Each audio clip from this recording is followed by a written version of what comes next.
Bill O'Reilly was talking with Ben Carson on Fox recently about the Ray Rice domestic violence situation, and Bill, perhaps uncharacteristically, was taking a very hard stance against those who perpetrate domestic violence. He's going even a bit over the top on it. Ben Carson was not agreeing with him. Let's watch their little interaction. And he pummeled her with enough force it could have killed her. But doctor, you know how many millions of men do that? You know, I mean, it's not an isolated deal. It's a terrible plague. I'm not sure that's true. I'm telling you, battery against women in this country and around the world is just out of control, Doc.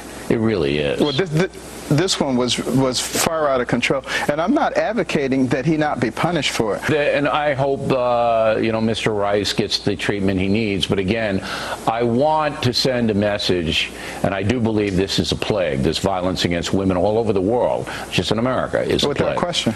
Okay, now it's a big problem. Wow, backtracks at the end a little bit. Backpedal. That would be your 180. Yeah. Bill, I'm going to be on the next program, right? And I'm going to be president, right? Yeah. That guy's going to be president. Please. That No, guy. he's going to try to get some speaking engagements and a book deal. That's Yeah, well, pretty he's much what got it. he's I trying mean, to he's already a big rising star. But He that is guy huge. cannot. I mean, you just saw it right there. That guy cannot enter into a serious debate on any kind of issue. He just completely reversed himself in the span of what?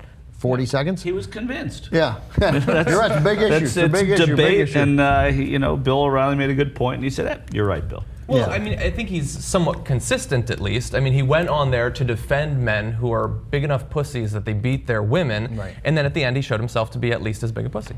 Oh, But damn! thankfully, Bill O'Reilly has apparently done his research. He understands how big the worldwide problem of domestic violence is. And because they didn't really provide any of that research there, we did look up some of the numbers, and we've got them for you here. So this data from the Department of Justice shows that 51.9% of U.S. women report experiencing physical violence during their lifetimes. 1.3 million women each year say they've been attacked by an intimate partner.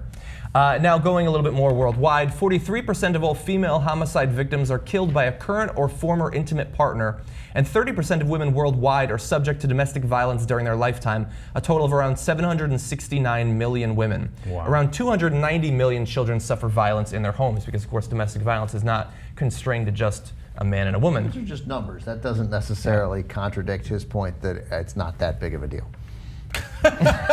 290 million children. Just sends up perspective. Yeah. There's 770 million women.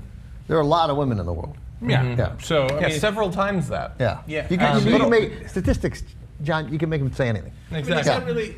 Does 770 million people affected really count as a plague? Is that a plan? No. And there haven't even been 770 million football players. So, Exactly. good point. But actually going to the football players, 56 players have been arrested for domestic violence since Roger Goodell became commissioner of the league 8 years ago.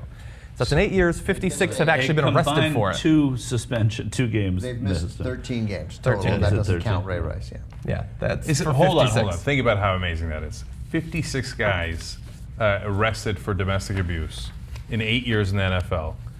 Only 13-week suspension. Josh Gordon alone got a bigger suspension, 16 weeks, for smoking pot several times. That's amazing. Not even so much several times. You know, it was just he met a threshold that is now about to get lowered or raised significantly, and he won't have. So his suspension is probably going to get reduced to 8 games. Still. They'd say 10 now. Oh yeah. Well, the story this morning was that it would be 8. So yeah. That's your amazing fact today. Josh Gordon's original suspension, longer for smoking pot than all 56 domestic abusers in the NFL in the last 8 years.